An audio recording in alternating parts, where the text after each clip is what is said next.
என்ற ஒலியில் இருந்துதான் ஓங்கார ரூபிணியான ஆதி பராசக்தி தோன்றினாள்.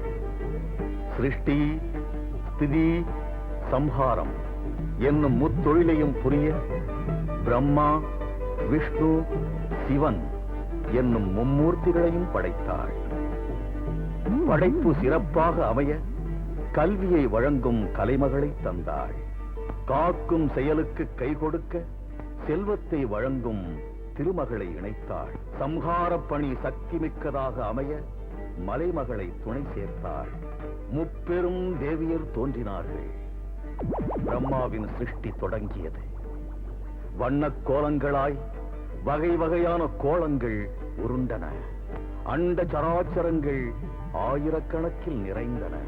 காலத்தை கணிக்கும் சூரியன், சந்திரன் முதலான நவக்கிரகங்களும் தோன்றினார்கள்.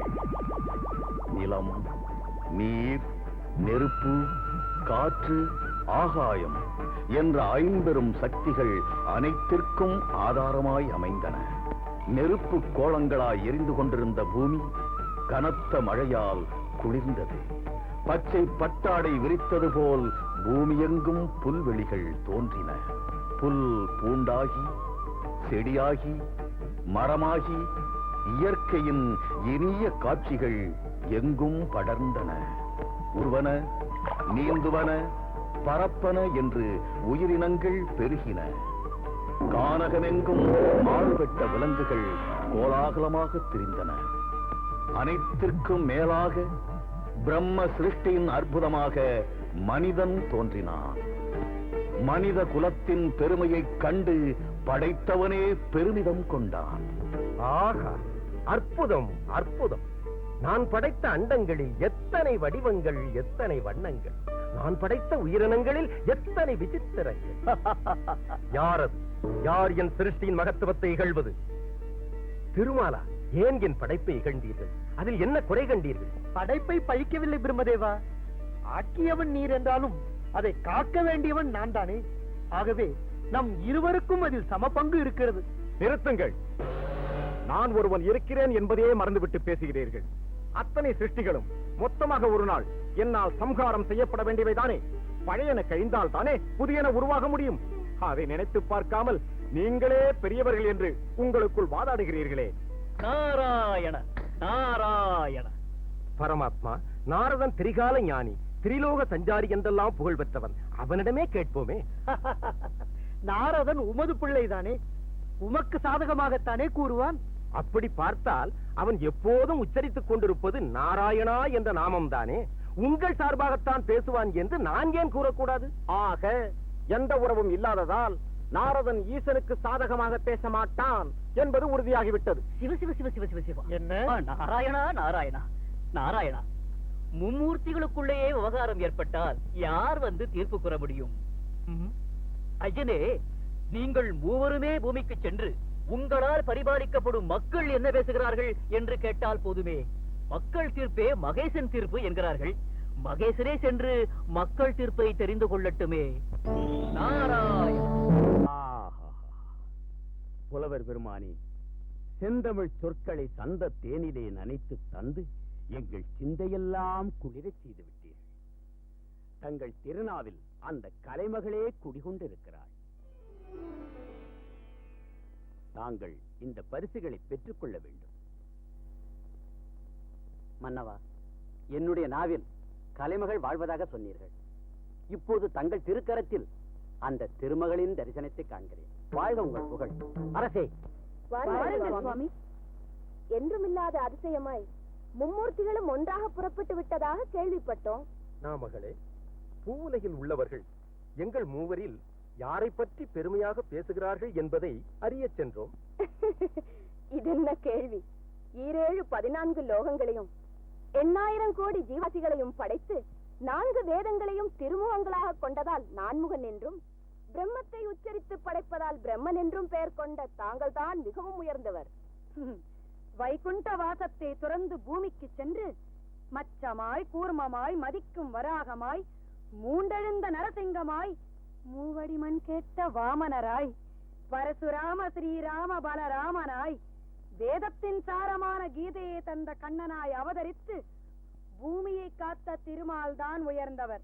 காமனை எரித்து காலனை மிதித்து மாமனாம் தட்சனின் யாகத்தை அழித்து ஜலந்தரன் அந்தரன் ஆகிய அசுரலை வதைத்து தீமைகள் பெருகாமல் பூமியை பாதுகாத்த சர்வேஸ்வரன் தான் உயர்ந்தவர். ஆனால் இந்த மும்மூர்த்திகளை பற்றி இந்த உலகம் கண்டுகொள்ளவே இல்லை. உங்களை பற்றித்தான் உயர்வாக பேசுகிறது. அது ஏன் என்றுதான் எமக்கு புரியவே இல்லை. சக்தி இல்லாமல் சிவம் இல்லை. சக்தியாக நான் இருந்து இயங்காவிட்டால் தாங்கள் சிவனே என்று அமர்ந்து விட வேண்டியதானே. ஸ்ரீமன் நாராயணன் என்று பக்தர்களால் போற்றப்படும் தங்கள் திருமார்பிலிருந்து இந்த ஸ்ரீ விலகிவிட்டால் தாங்கள் வெறும் நாராயணன் தான். வாக்கினை இயக்க தங்கள் நாக்கினில் குடிகொண்டிருக்கும் நான் விலகிவிட்டால் தங்களிடமிருந்து வேத மந்திரங்கள் ஒலிப்பது எப்படி? உலக சிருஷ்டி நடப்பது எப்படி? தேவியர் இல்லாவிட்டால் தேவர்கள் மூவரும் செயலற்று விடுவார்கள் என்பது உங்கள் எண்ணம். மூலமான ஆதிபராசக்தியின் ஆணையே அதுதான். அதையும் சோதித்து விடலாம். எங்கள் துணை இல்லாமல் எப்படி அருள் புரிய முடியும் என்பதை நிரூபித்து காட்டுங்கள். ஆனால் ஒரு நிபந்தனை, எந்த நிலையிலும் உங்கள் தெய்வீக சக்தியை நீங்கள் வெளிப்படுத்தக் கூடாது. மானிடத்தன்மையோடு வாழ்ந்து காட்ட வேண்டும்.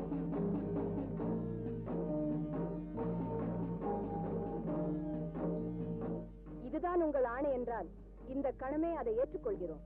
பூமிக்கு சென்று மானிடர்களாகவே வாழ்ந்து காட்டுகிறோம். உங்கள் சக்தியே நாங்கள் தான் என்பதை நிரூபித்து காட்டுகிறோம். வெள்ளை கலையுடுத்து வெள்ளை பனி பூண்டு வெள்ளை கமலத்துள் வீற்றிருப்பாள். வெள்ளை அரியாசனத்தில் அரசரோடெம்மை சரியாசனம் வைத்த தாய்.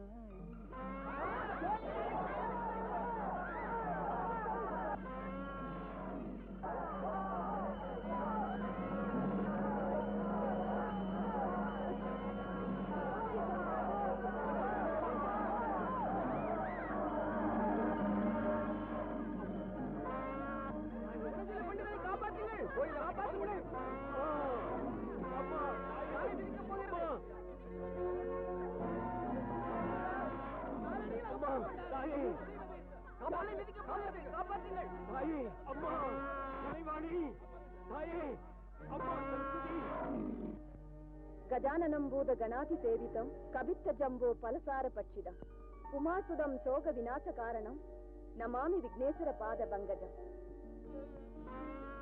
கஜராஜா, ஏன் இந்த ஆவேசம்?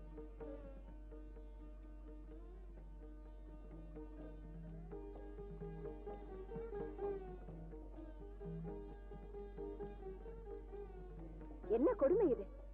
வேலைக்கு உணவு தராமல் யானையை பட்டினி போட்டிருக்கிறார்கள். அதனால் தான் இந்த ஆவேசம். எங்கே யானை பாகன்? பாகனே, பர்வதத்தையே பெயர் தெரியும் யானை சர்வசாதாரணமான உன்னிடத்தில் சத்தியத்திற்கு கட்டுப்பட்டு அடங்கி நிற்கிறதே, அதை நீ பட்டினி போடலாமா? அம்மா, என்னை மன்னித்து விடுங்கள். காசுக்கு ஆசைப்பட்டு கஜராஜனின் உணவையெல்லாம் திருடி மற்றவர்களுக்கு விற்றேன். இனி அப்படி ஒரு துரோகத்தை நான் செய்ய மாட்டேன். என்னை மன்னித்து விடுங்க தாயே. நல்லது, அழைத்து செல். கஜராஜா, வா போகலாம். அம்மா, சரியான சமயத்தில் வந்து என் உயிரை காப்பாற்றினாய். உனக்கு எப்படி நன்றி சொல்வதென்றே தெரியவில்லை. ஒரு தமிழ் புலவருக்கு உதவி செய்யும் பாக்கியத்தை தந்ததற்காக நான் அல்லவா அந்த யானைக்கு நன்றி சொல்ல வேண்டும். யாரம்மா நீ? என் பெயர் சாரதா, தற்போது அனாதை. அப்படி சொல்லாதேம்மா. கலைமகளின் நாயகனான பிரம்மதேவன் யார் தலையிலும் அனாதை என்று எழுதுவதே இல்லை. நீ விரும்பினால் என்னுடன் வந்து என்னுடைய ஆசிரமத்திலேயே தங்கலாம். நான் செய்த பாக்கியம். குருவே நமகா. அடே ஞான சிகாமணி. ஐயா சீரக சிகாமணி. மன்னரை புகழ்வது போல் ஒவ்வொருவரையும் கவிதை எழுதி வர சொன்னாரே நமது குருநாதர். நீ என்ன எழுதி வந்திருக்கிறாய்? நான் எழுதி இதோ பாருங்கள். இதோ. என்ன இது? ஓலை. இதை இப்படியே கொண்டு போய் நம் குருநாதரிடம் காட்டினால் உன்னை 100 தோப்பு கர்ணம் போட சொல்வார். பிறகு நீயும் என்னை போல் ஆகிவிடுவாய். ஐயோ பாவம், இவனுக்காக நாம் ஏதாவது கவிதை எழுதி கொடுப்போம். பிழைத்து போகட்டும்.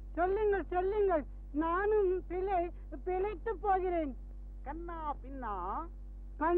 பின்னா காமா சோமா சோமா மண்ணுண்ணி மாப்பிள்ளையே மண்ணுண்ணி மாப்பிள்ளையே காவிரையே காதிரையே பூவிரையே பூவிரையே உங்கப்பன் உங்கப்பன் கோவில் பெருச்சாளி கோவில் பெருச்சாளி. சரதம்மா, நமது மன்னரை பற்றி ஞானசிகாமணி ஒரு கவிதை எழுதியிருக்கிறார். ஏன் சிரிக்கிறீர்கள்?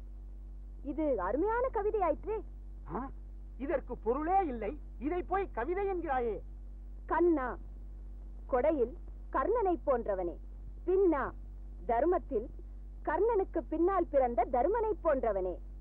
காமா, அழகில் மன்மதனை போன்றவனே. சோமா, குளிர்ச்சியில் சந்திரனை போன்றவனே. மண்ணுண்ணி, மண்ணை உண்ட கண்ணனே. மாப்பிள்ளையே, செல்வத்தில் சிறந்தவனே. காவிரையே, கா என்றால் கலைமகள், கலைமகளின் அருள் பெற்றவனே. கூவிரையே, கூவென்றால் பூமி, பூமிக்கு தலைவனே. உங்கப்பன் கோவில் பெருச்சாளி, இதற்கும் அர்த்தம் உண்டோ? உண்டு. உங்க அப்பன் கோ, நீ மட்டுமல்ல உனது தந்தையும் மன்னரே. வில் பெருசு யாழி, வில்வித்தையிலே பெரியவன், யாழிக்கு நிகரானவன் என்று பொருள். அம்மா சாரதா, அற்புதமான விளக்கம் கூறிவிட்டாய். நீ கூறிய பொருளால் ஒரு சிரஞ்சீவி கவிதையாகிவிட்டது இது.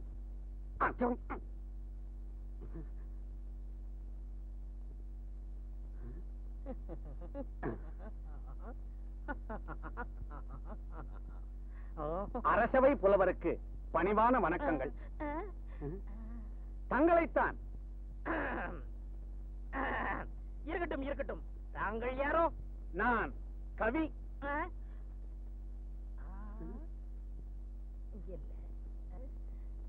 என்ன பின்புறம் நோக்குகிறீர்கள்?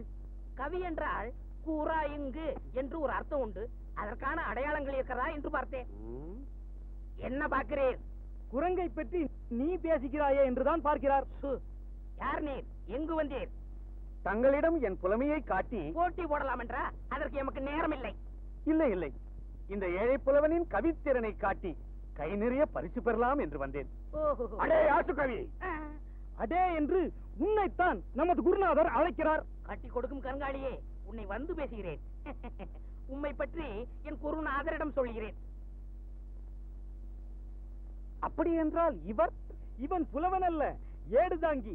அதனால் தான் உமது பெருமை அவனுக்கு புரியவில்லை. சரிதான், அகத்தின் அழகு முகத்தில் தெரிகிறது.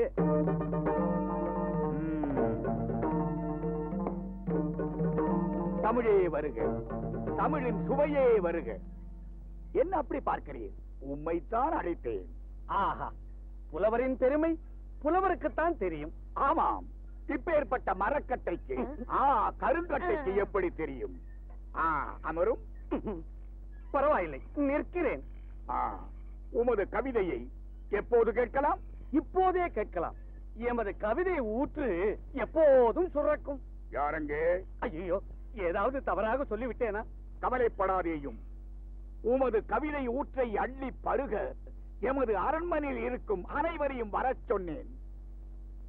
எங்கே என் மனை அரசி மங்கையர்க்கரசி? இதோ வந்து விட்டேன் சுவாமி. தமிழை கேட்பதை தவிர வேறு என்ன வேலை இருக்கிறது எனக்கு?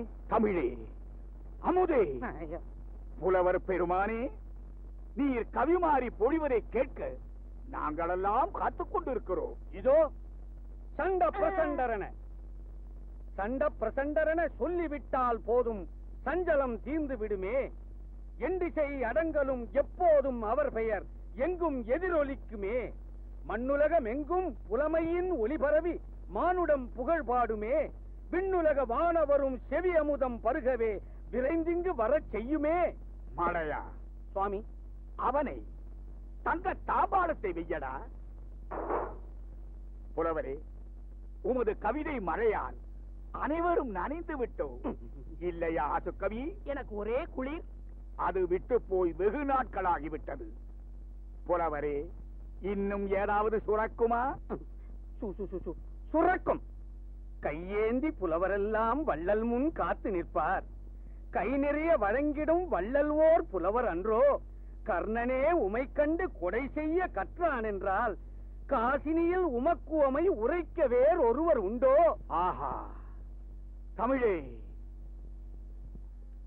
அமுதே மதுர கவி, இது எப்படி? எனக்கு ஜலதோஷமே பிடித்து விட்டது. எனக்கு சென்னியே பிறந்தாலும் ஆச்சரியமில்லை. மகிழ்ச்சி.